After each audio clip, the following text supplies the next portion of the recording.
다 함께 로마서 1장 12절의 말씀을 함께 읽겠습니다. 시작. 이는 곧 내가 너희 가운데서 너희와 나의 믿음을 인하여 피차 안위함을 얻으려 함이라. 아멘. 오늘 이 안식일이 시작되는 시간에 하나님의 전을 찾으신 모든 성도님들을 진심으로 환영합니다. 이 시간 우리 하나님께서 주시는 풍성한 하늘의 위로가 여러분과 저의 마음속에 충만하게 되시기를 간절히 바랍니다. 몸이 불편해서 또 마음이 불편해서 또 여러 가지 사정으로 정말 하늘의 위로와 또 하나님의 특별하신 손길을 갈급하는 많은 성도님들이 계시리라고 생각합니다. 우리 모두가 마음 한구석에는 사실 간절한 하나님의 위로가 필요한 사람들이 아닌가 생각합니다. 여러분, 교회가 위로의 장소가 되고 있습니까? 우리 각 가정이 하늘의 위로의 장소가 되고 있습니까? 예, 감사합니다. 우리 각 개인의 심령이 하나님의 하늘의 위로가 충만한 그런 주님의 성전이 되어 가시기를 간절히 소망합니다. 오늘은 위로부터의 위로라고 하는 제목으로 로마서 1장 8절부터 13절의 말씀을 15절의 말씀을 살펴보려고 합니다. 로마서가 연구가 한동안 좀 못하다가 이제 다시 좀 시작하게 되었습니다. 이 특별 순서들이 좀 중간에 있어서요. 다시 이제 로마서의 말씀으로 좀 우리의 마음을 좀 모으고자 하는데요. 함께 기도하는 마음으로 또 겸손하는 마음으로 말씀을 가까이 하면 좋겠습니다. 사실 오늘 다루게 되는 로마서 1장 8절부터 15절의 말씀은 그렇게 1장 가운데서 주목받지 못하는 상대적으로 그런 부분입니다. 1절에서 7절 부분이 굉장히 함축적으로 복음을 설명하고 있는 것에 반해서 그렇습니다. 또 16절, 17절 이후가 로마서의 아주 중요한 핵심을 말하고 있다는 것과 비교해서도 오늘 이 내용은 사실 크게 주목을 받지 못하는 내용입니다. 그러나 저는 오늘 말씀을 준비하면서 이 부분이 이 바울의 개인적인 인사와 기도를 덧붙이는 이 부분이 굉장히 중요한 의미를 담고 있다는 사실을 봅니다. 그리고 로마서의 어떤 정말 이 로마서가 되게 한 그 동력이 무엇인가를 바라볼 수 있게 해주는 그런 구절들이 오늘 본문이라는 것을 좀 보게 되었습니다. 여기 로마서 1장 8절로 10절의 말씀입니다. 첫째는 내가 예수 그리스도로 말미암아 너희 모든 사람을 인하여 내 하나님께 감사함은 너희 믿음이 온 세상에 전파됨이로다. 내가 그의 아들의 복음 안에서 내 심령으로 섬기는 하나님이 나의 증인이 되시거니와 항상 내 기도 안에 쉬지 않고 너희를 말하며 어떠하든지 이제 하나님의 뜻 안에서 너희에게로 나아갈 좋은 길 얻기를 구하노라. 여기 8절부터 시작되는 이 부분은 바울이 로마서의 서두에서 예수 그리스도의 복음에 관하여 아주 핵심적으로 첫 서두에 진술을 한 이후에 이제 편지 형식을 따라서 바울이 그의 개인적인 인사와 기도를 덧붙이고 있는 내용입니다. 그런데 여기 바울은 그 시작 부분에서 무엇보다도 내가 하나님께 감사한다라고 말하고 있어요. 하나님께 감사한다. 바울의 인사의 첫 마디가 감사였다는 것입니다. 바울이 그리고 무엇보다도 가장 먼저 드렸던 감사는 여러분 어떤 감사였을까요? 여러분은 어떤 감사를 주로 가장 먼저 말씀하십니까? 우리는 때때로 감사를 굉장히 개인적인 것으로 또 뭐랄까요? 우리의 일상 혹은 우리의 신앙에 관련된 일들에 대한 감사로 이렇게 축소해서 생각하는 경향이 종종 있는 것 같습니다.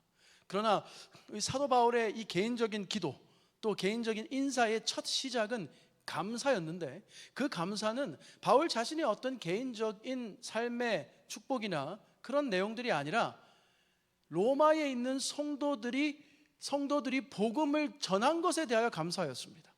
그들의 믿음이 세상에 전파된 것이 바울 사도의 첫 번째 감사였다는 것이에요. 바울이 무엇보다도 첫 번째로 가장 먼저 드렸던 감사의 내용은 로마 성도들의 복음 전파에 관한 것이었습니다.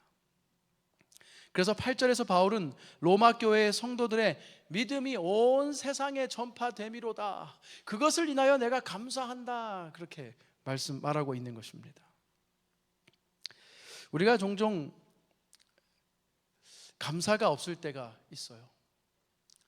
마음에 위로가 없을 때가 있습니다.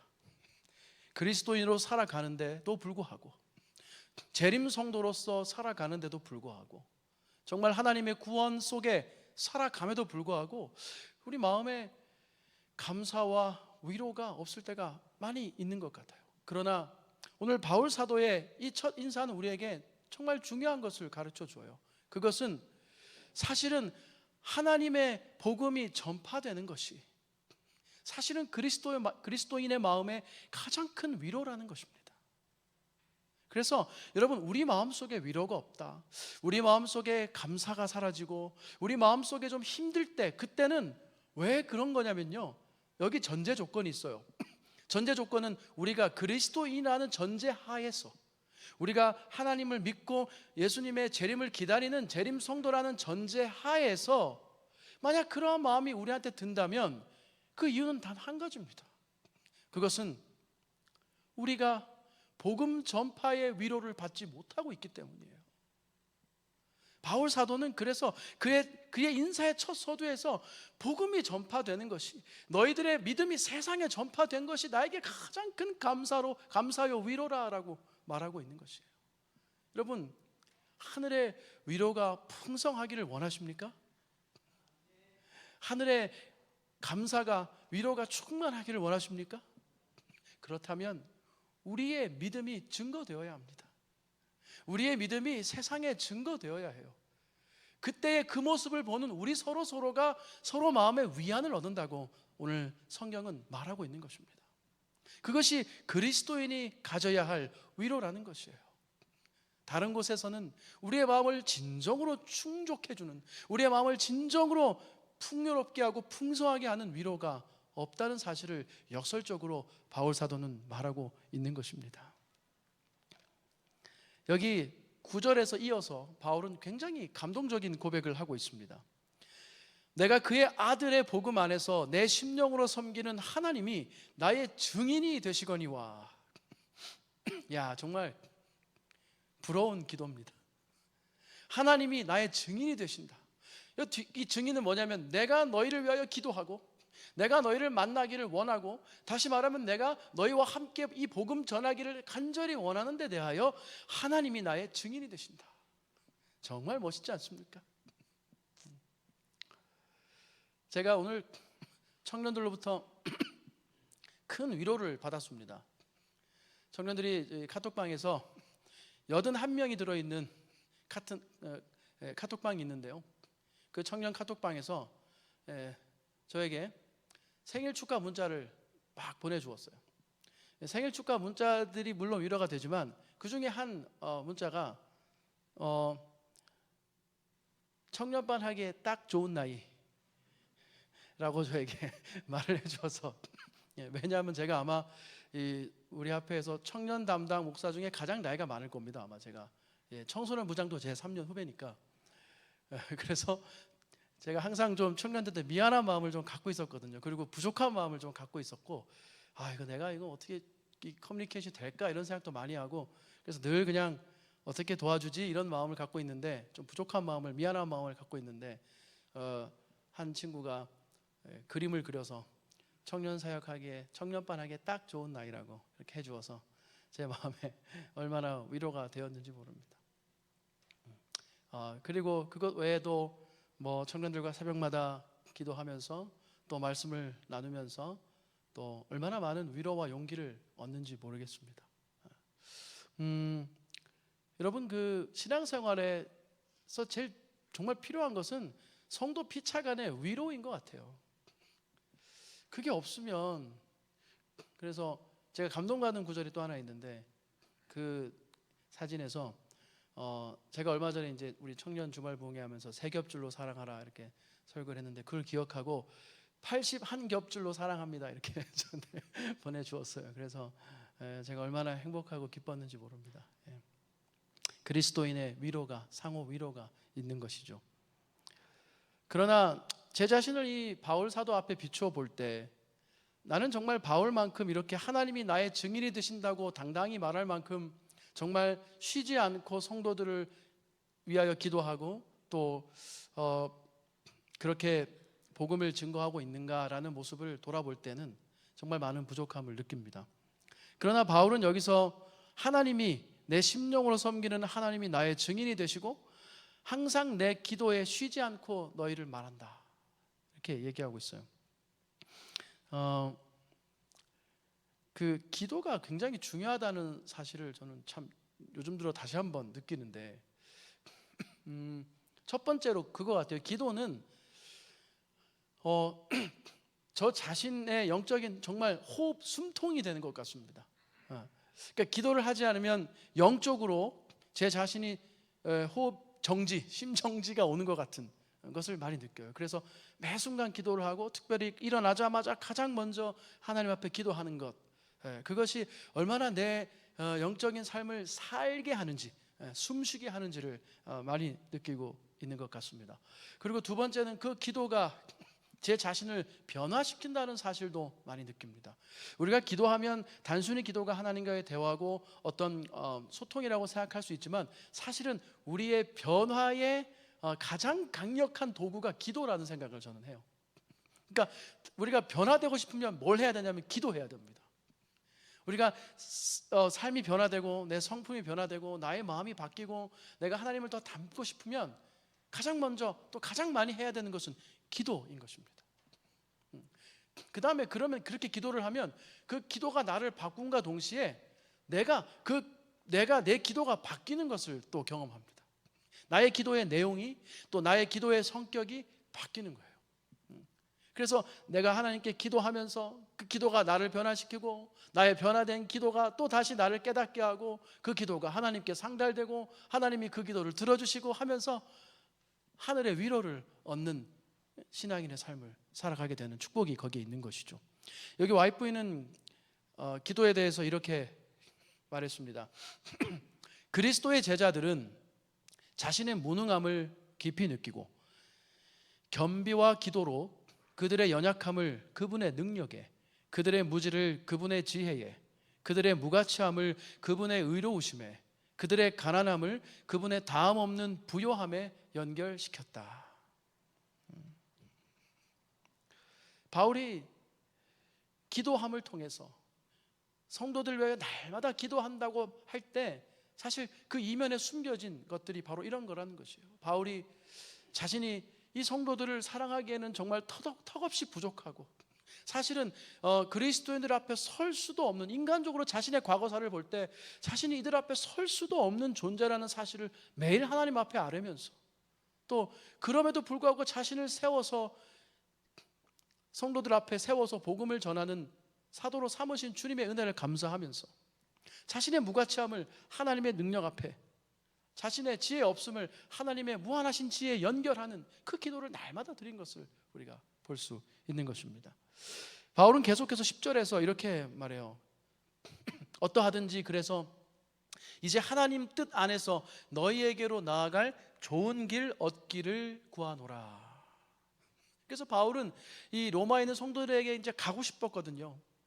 가서 또 복음을 증거하고 그리고 그 복음을 또 마게도냐와 더 유럽으로 더 전하기 위해서 이제 함께 힘을 합쳐달라고 호소하기 원했던 것입니다. 그래서 복음 전파에 불타는 열정을 가지고 로마의 성도들을 만나기를 원한 것이죠. 그래서 그것을 본인이 간절히 기도한다, 내가 그것을 간절히 원한다라고 말하고 있는 것입니다. 근데 하나님의 뜻 안에서 너희에게 좋은 길, 너희에게 나아갈 좋은 길 얻기를 구한다. 여기 좋은 길 얻기를, 좋은 길이란 뜻은 이제 좋은 길을 얻는다라는 말은 일이 잘 된다, 번영한다라는 뜻입니다. 유오도라는 헬라어죠. 그런데 바울이 그 앞에서 강조하는 것은 그 좋은 일이란 것이 하나님의 뜻 안에서 이루어진다는 사실을 말하고 있어요. 그러니까 바울 자신의 어떤 계획, 바울 자신의 어떤 생각, 바울 자신의 어떤 목적이 중요한 것이 아니라 하나님의 뜻 안에서 내가 너희들에게 나아갈 좋은 길 얻기를 구한다. 하나님의 뜻 안에서 번영하고 잘 되는 길을 내가 구한다라고 말하고 있는 것입니다. 그리고 사실 바울이 말한 이 번영은 다른 것이 아니라 복음 전파의 번영입니다. 사랑하는 성도 여러분, 여러분 개인과 가정과 우리 교회가 어떤 번영을 꿈꾸고 계십니까? 여러분 각자는, 여러분의 가정은, 또 우리 교회는 어떤 번영을 꿈꾸고 있습니까? 저는 우리가 꿈꾸는 번영이 이 사도 바울이 말한 복음 전파의 번영이 되기를 간절히 소망합니다. 복음 전파의 번영이 우리 앞에 펼쳐질 때, 우리가 복음 전파의 잘됨, 복음 전도의 번영을 향하여 전심으로 질주할 때, 그 외의 것들은 하나님께서 다 더해 주신다고 성경에서 약속한다는 사실을 잊지 않게 되시기를 바라는 것입니다. 사실 그래서 바울이 즉시 로마에 못 갔죠. 바울이 어떤 모습으로 이 로마에 당도했습니까? 나중에 훗날 이 죄수가 되어서 죄인의 모습으로 갔죠. 그래도 바울은 그 모습도 복음의 번영의 하나의 계기가 되기 때문에, 복음이 꽃필 수 있는 계기가 되기 때문에 바울은 그것도 기쁨으로 그것이 번영이다라고 이해한 것입니다. 하나님의 뜻 안에서 내가 죄수가 되어 로마로 갈지라도 그것이 복음의 전파의 계기가 된다면 그것 역시 번영이다, 좋은 길이다, 잘 되는 것이다 라고 믿은 것이죠. 그렇게 여긴 것입니다. 그래서 시편 1편에는 이렇게 말합니다. 오직 여호와의 율법을 즐거워하며 묵상하는 의로운 길.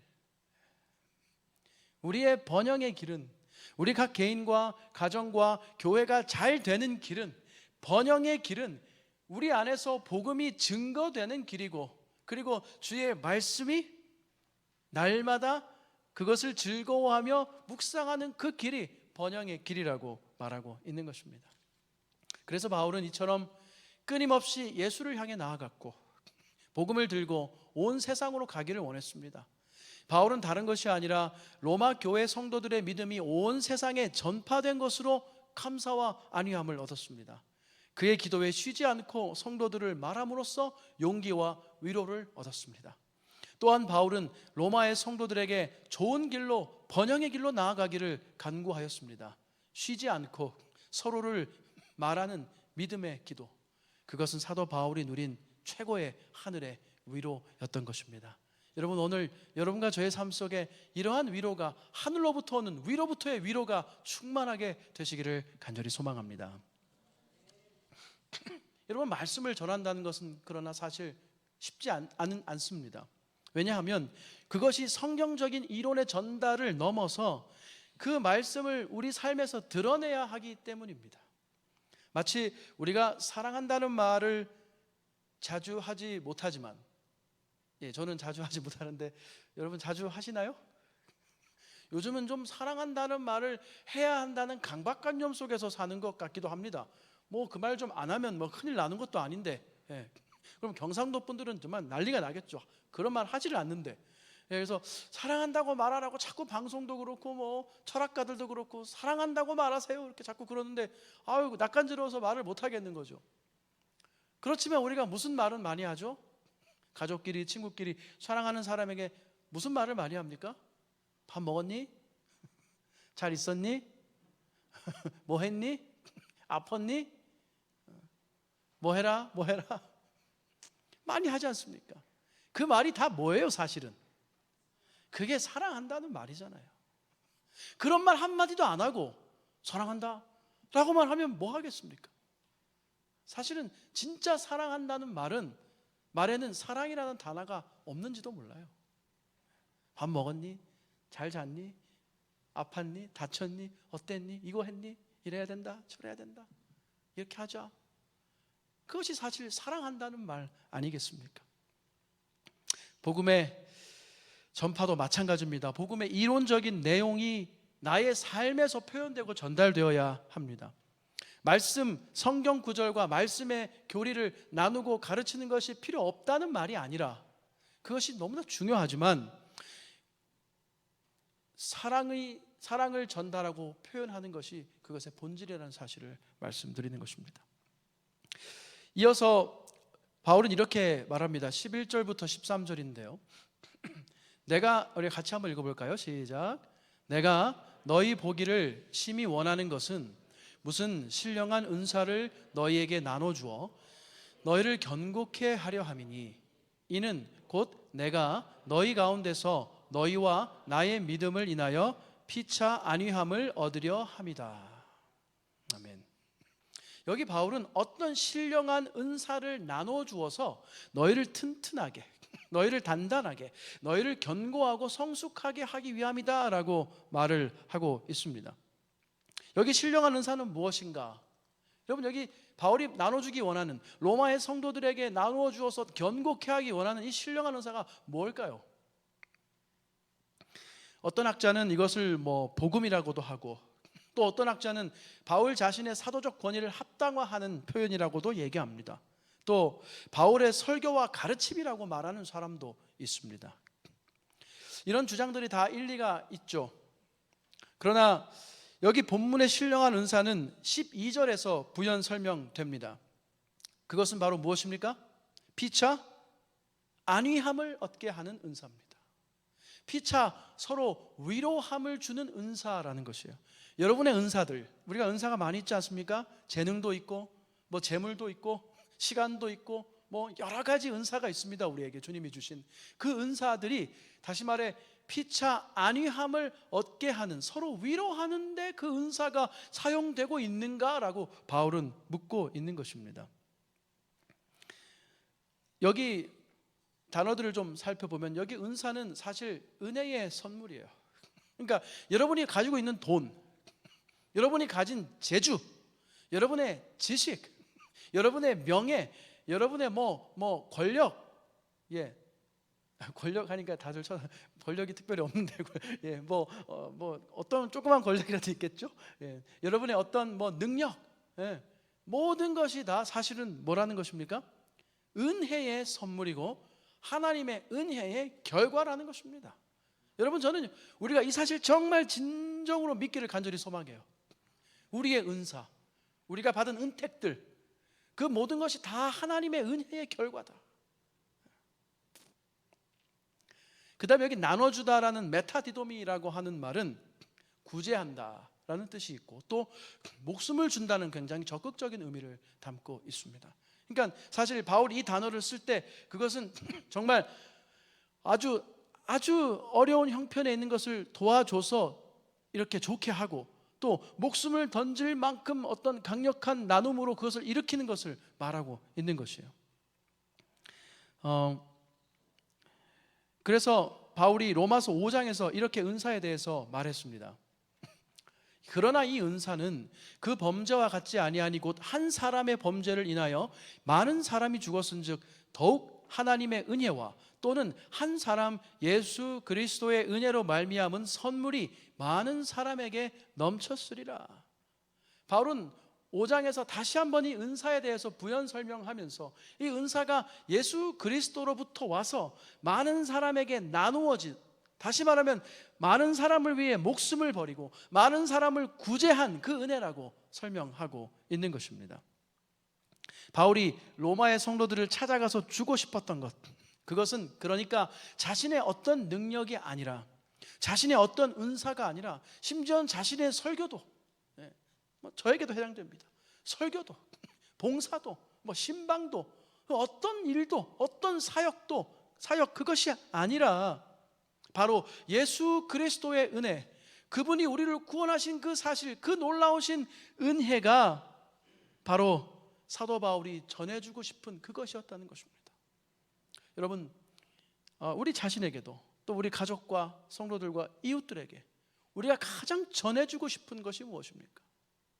나의 마음에 가장 위안이 되어서 이 똑같은 위안을, 이 풍성한 위로를, 이 위안을 전해주고 싶은 그것이 무엇입니까? 바울은 바로 그것이 예수 그리스도를 통한 구원, 예수 그리스도를 통한 우리를 구원하신 그 사실이 바로 그 위로의 핵심이라고 말하고 있는 것입니다. 여기 이어서 13절에 바울은 이렇게 말합니다. 형제들아, 내가 여러 번 너희에게 가고자 한 것을 너희가 모르기를 원치 아니하노니 이는 너희 중에서도 다른 이방인 중에서와 같이 열매를 맺게 하려 함이로되 지금까지 길이 막혔도다.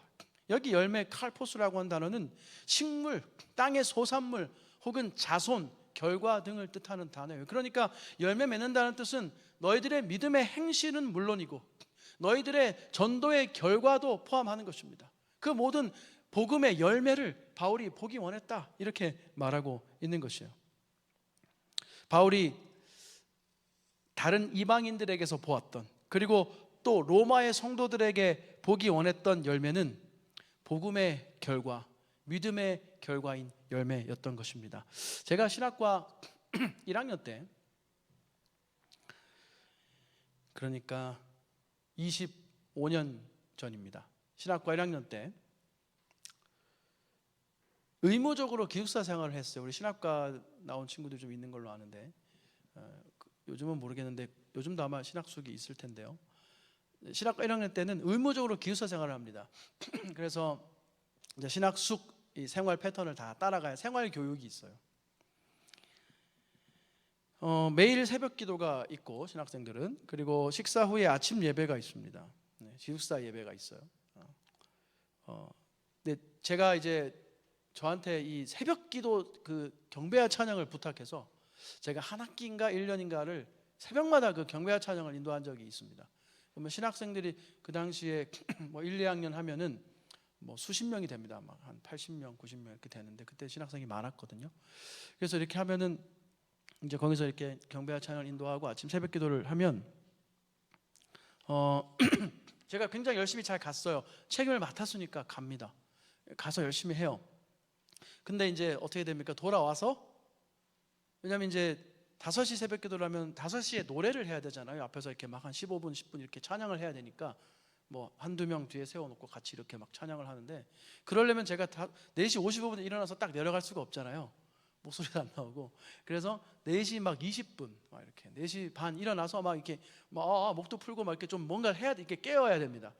이제 그러면 이게 너무 힘이 든 거예요. 이제 20살 이 청년이. 그러면 이제 새벽 기도가 끝나고 와서 자요. 근데 문제는 새벽 기도 끝나고 5시, 5시 반, 40분쯤 돼서 6시쯤 돼서 이렇게 오면 7시부터 이제 밥을 7시나 6시 50분 이때부터 밥을 먹는데, 그리고 이제 8시에 기숙사 예배가 있고 9시에 수업이 시작되는데 제가 그냥 잠이 확 들어가지고 막 2시간씩 자는 겁니다. 피곤해가지고. 그래서 종종 아침 예배에 못 나가는 거예요. 그러니까 새벽 기도를 인도하고 아침 예배를 못 나가는 거예요. 그래서 욕도 좀 많이 먹고 그랬던 굴곡이 있는 신학과 1학년 생각이 납니다. 그래서 제가 그 아침 예배를 드리는데 제가 제일 좋아하는 아침 예배는 각방 예배였습니다. 각방에서 예배 드리라고 하면 이제 안 모이니까 제가 잘 수 있어서. 그런데 제가 웬걸 군대에 가보니까요, 상병 때까지 계속 군생활을 교회를 잘 갔는데 뭐 여차저차 해서 병장이 되어서 교회를 못 갔습니다.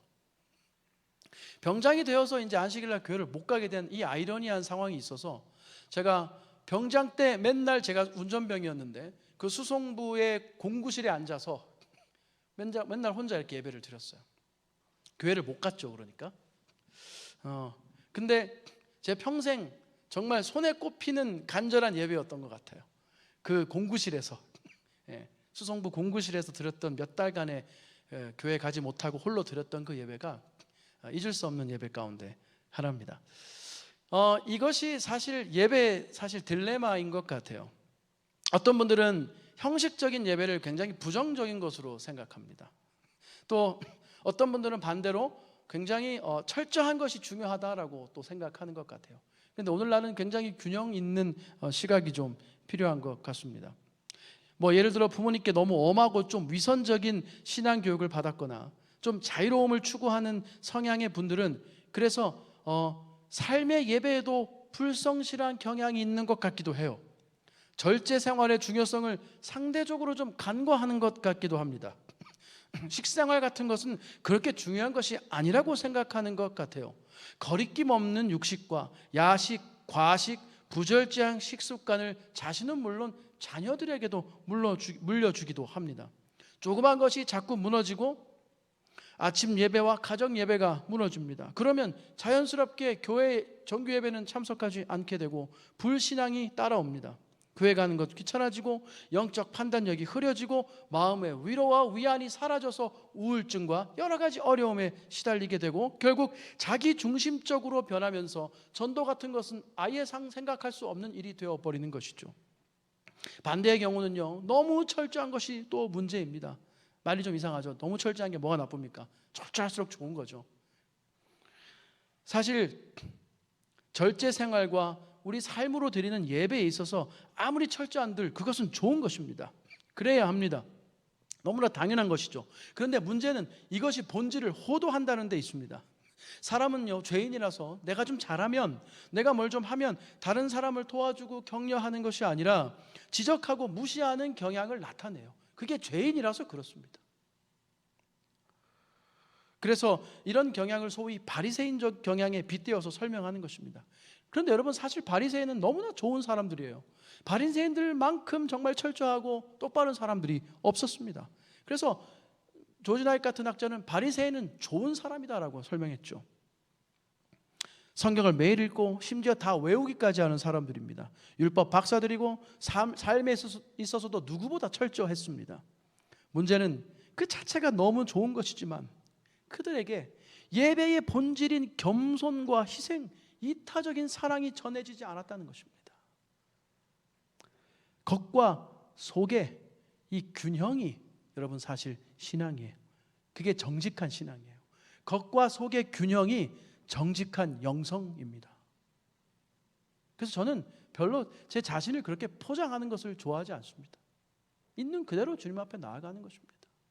포장한들 얼마나 깨끗해지며. 제가 왜 새벽 찬양을 인도하러 가고 아침 예배는 잘 못 갔을까요? 물론 20살 어린 학생이 새벽 기도에 나가서 그런 걸 한 것만으로도 훌륭하다고 이야기할 수 있겠습니다만, 예배의 본질이 내 삶의 중심축이, 예배의 본질이 내가 예배와 관련된 무엇을 하는 것이 아니라, 예배의 본질이 내가 교회라는 곳에서 어떤 하나님의 일을 하는 것이 아니라, 그것이 아니라 내 삶의 중심축이 나로부터 하나님께로 이동되는 데 있다는 사실을 제가 깨닫지 못한 것이에요. 여러분, 예배는 내 삶의 중심축이, 나에게 있는 내 삶의 중심축이 나로부터 하나님에게로 옮겨가는 것임을 여러분 믿게 되시기를 바랍니다. 여러분, 내 삶의 중심축이 내 개인으로부터 하나님께로 이동되었을 때 그 사람이 형식적인 예배를 무시할 수 있을까요? 그 예배가 형식이 될까요? 결코 그렇지 않을 것입니다. 그의 소위 형식적인 그 예배 참여와 그의 삶으로 드리는 예배가 균형을 이루게 될 것입니다. 여러분, 그러한 정말 늘 그 삶이요, 위로를 늘 공급받을 수 있는 삶의 모습이에요. 하늘의 위로를 늘 공급받을 수 있는 삶의 모습인 것입니다. 그러한 아름다운 균형의 신앙을, 그런 예배를, 그런 삶을 여러분이 누리게 되시기를 간절히 소망합니다. 마지막으로 바울은 14절과 15절에서 이렇게 말합니다. 헬라인이나 야만인이나 지혜 있는 자나 어리석은 자에게 내가 다 빚진 자라. 그러므로 나는 할 수 있는 대로 로마에 있는 너희에게도 복음 전하기를 원하노라. 마지막으로 바울이 로마의 성도들에게 그들에게서 간절히 보기 원했던 열매는 역시 복음 전파의 열매였습니다. 그래서 바울은 내가 할 수 있는 한 복음 전하기를 원한다고 고백하고 있는 것입니다. 그런데 여러분, 바울이 설교하고 가르치고 말씀을 강론하고 막 논쟁하고 설파했지 않습니까? 그런데 지금 이 순간 바울은 뭘 하고 있었을까요?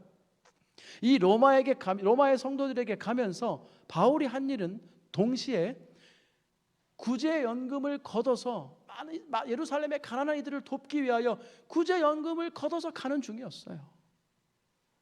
그러니까 여러분, 이게 무슨 말입니까? 우리가 사실 여러분, 교회가요, 오늘날 소위 전도하는, 말씀을 전하는 일, 그죠? 성경을 가르치고 말씀을 전하는 일이 왜 약화되었을까요? 고민할 필요가 있어요. 그러니까 제가 뭐라 하는 게 아니고, 어떤 사람의 행동이나 또 어떤 일에는 반드시 그 뒤에 배경이 되는 생각이 있습니다. 어떤 생각 때문에 그 사람이 그렇게 하는 거예요. 다시 말하면 어떤 사상과 철학이 그 뒤에 백그라운드에 있기 때문에 그 결과가 나오는 것입니다. 그러면 오늘날 교회의 이런 모습들, 제가 비판하는 게 아니라 그런 모습들이 백그라운드에는 뭐가 있을까? 왜 그렇게 되었을까를 생각해 보아야 한다는 것입니다. 조금 다른 이야기입니다만 복음 전파와 관련이 있어서 간단하게 말씀을 드리겠습니다. 다시 말하면 오늘날 교회의 복음 전파가 두 가지로 이해되고 있어요. 제가 한번 질문을 드려볼게요. 여러분, 우리가 여기 종로고 여기 파고다 공원이 있고 가난한 사람들이 많이 있고 또 우리도 그 봉사를 은빛샘을 통해서 하고 있고 굉장히 다양한 사업을 하는데, 여러분 여기 있는 사람들 또 혹은 뭐 직장인들도 있고 필요한 하나님의 사랑이 필요한 사람들이 많이 있지 않습니까? 그 사람들을 위하여 봉사하고 그 사람들에게 편의 시설을 제공하고 그 사람들의 레저 시설을 제공하고 또 그 사람들의 가난한 걸 채워주고 밥을 주고 빵을 주고 소위 그 사회적인 봉사, 문화적인 봉사를 통해서 그들에게 하나님의 사랑을 전하면 복음 전파다. 손 들어 보십시오. 그러면 복음 전파 아닙니까? 예, 많은 분들이 들었어요. 자, 반대로 우리가 성경책을 들고 전도지를 들고 말씀 향기 교재를 들고 사람들에게 다가가서 만나서 성경 공부하실래요? 뭐 해서 친절을 베풀고 해서 만나서 데리고 와서 혹은 가서 성경을 전하고 성경 공부를 가르쳐가지고 침례 결심을 시켜서 우리 교회에 들어와서 입교식을 하면서 아멘 하는 것이 복음 전파다. 두 번 다 드시면 어떡해요?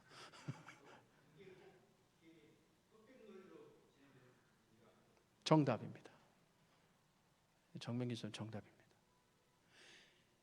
우리의 교회의 생각 속에 이 두 가지가 양분되어서 이해되고 있습니다. 굉장히 중요한 지적을 하셨어요. 이 두 가지가 양분되어서 이해되고 있기 때문에 그 이쪽으로 치우친 사람은 이쪽으로 선교 사업을 하고 이쪽으로 치우친 사람은 이쪽으로 선교 사업을 합니다. 똑같은 선교 사업이에요. 그래서 예를 들어 어떤 구제 봉사를 막 우리가 하지 않습니까? 그러면 그걸 하는 것에 대한 기쁨을 느끼고 그것의 행복감을 느끼면서 복음 전파다 이렇게 여기는 사람이 있는 반면 한쪽에서는 저거 침례자도 한 명 안 나오고 한 명도 교인이 안 되는데 저건 뭐하러 하는가, 복음 전파가 아니야 라고 말하는 사람이 또 한편으로 있는 것입니다. 이 배경 사상에서 이 이분법적인 철학이, 전도와 선교에 대한 철학이 우리 교회 안에 있는 것이에요. 그러나 사도 바울의 모습은 그것을 둘러 나눠서 생각하는 것 같지 않아요. 사도 바울은 한 손에는 구제연금을 들고 한 손에는 그리스도의 말씀을 들고 달려가는 것입니다. 여러분, 어떤 학자가 얘기했어요. 그리스도인은 한 손엔 성경을, 옛날 학자니까 한 손엔 신문을, 그러니까 세상에 돌아가는 것, 세상에 대한 끊임없는 주의와 집중과 관심, 그 사랑을 가지고 한 손에는, 또 다른 한 손에는 하나님의 말씀을, 복음을 들고 달려가야 한다라고 말하는 것입니다. 그러니까 여러분, 우리가 교회에서 복음 전파를 할 때, 내 개인이 정말 복음을 증거하는 삶을 산다고 할 때 여러분 한번 체크해 보시기 바라요. 내가 무엇이 부족한가? 내가 어떤 부분에 치우쳐 있는가? 내가 그냥 똑바로 살고 아름다운 삶, 문화적인 삶을, 그리스도인의 문화를 나누는 삶을 살면 그것이 복음 전파가 아닌가라고 혹시 생각한다면 그것은 오해입니다. 반드시 직접적으로 말씀을 들고 가서 전하는 것이 수반되어야 합니다. 아멘을 부탁드립니다. 반드시 말씀을 들고 성경 구절을 읽어주고 성경 말씀을 전해서 성경을 가르치는 것이 수반되어야 복음 전파입니다. 아멘이십니까? 일단 아멘 그렇게 하셔도 됩니다. 이럴 때는 그럼 뭐 뒤에 뭐 안 물으니까요. 아멘이십니까? 예, 감사합니다. 반대로요, 내가 말씀을 사랑하고 성경을 가르치는 것을 좋아하고 그것이 복음 전파라고 확신한다면, 그것을 하고 있다면 동시에 반드시 사랑하는 사람과 주위에 어려운 사람들을 돕고 그들을 위하여 봉사하고 그들과 어울리는 일도 함께 진행되어야만 복음 전파입니다. 감사합니다. 다시요. 그래야 복음 전파입니다. 그 두 가지는 뗄래야 뗄 수 없어요. 제가 시간이 돼서 요 사진만 딱 보여드리고 마치겠습니다. 제가 이제 이거에 대한 연구와 씨름하면서 제가 그린 자전거입니다. 이 자전거는 복음 전파의 자전거예요. 선교라는 자전거입니다. 이 자전거의 이름은 하나님이 주인이 되시는 하나님의 선교라는 자전거입니다. 이 자전거의 세 가지 축은 복음 전도와 사회 참여와 하나님께 영광의 요소가 이 세 축이 되어서 지탱하고 있어요. 앞바퀴는 사회를 변혁시키는 창조 명령입니다. 생육하고 번성하고 다스리고 정복하고 어울리고 다가가는, 바꾸는 사회 변혁이에요. 뒷바퀴의 동력은 복음 명령과 제자화의 명령입니다. 이 두 바퀴는 함께 굴러가요. 그리고 이 자전거는 문화라고 하는 땅을, 문화적 배경과 요소라는 땅을, 그 위를 달려가는 자전거입니다. 교회의 모습이에요. 여러분, 이 안장에, 오늘 마지막 질문입니다. 오늘 이 안장에 누가 타실까요? 누가 타야 할까요? 자, 이 교회라는, 이 선교라는 자전거의 안장에 누가 앉아 계실까요? 누굽니까? 우리 서울중앙교회의 선교, 이 자전거에, 우리 중앙교회의 이 선교 자전거에 그 안장에 핸들을 잡고 누가 앉아 계실까요? 이렇게 말씀 안 하시면 서운한 설교가 안 맞춰져요. 누가 앉아 계실까요? 누가 앉아 계십니까? 아멘. 하나님이 거기에 앉아 계시는 것이에요. 하나님이 우리 교회의 머리가 되시는 것입니다. 하나님이 우리 교회의 모든 선교의 동력이 되시는 것입니다. 하나님께서 오늘도 이 페달을 밟고 계시고 이 안장에 앉아서 핸들을 잡고 계신다는 사실에 하나님께 찬송과 영광을 드립니다. 그 사실을 믿고 우리는 나아가는 것입니다. 오늘 그 사실이 우리에게 가장 큰 위로와 위안이 되는 것이라고 바울은 말하고 있는 것이에요. 오늘 여러분과 저의 삶에 우리 가정과 교회가 이런 정말 복음 전파로부터 이르러 오는 하늘로부터의 그 충만한 위로가, 그 진정한, 그 유일한 그리스도인의 위로가 여러분과 저의 삶에, 우리 교회의 가정의 사회에 충만하게 되시기를 간절히 소망하면서 말씀을 드리겠습니다.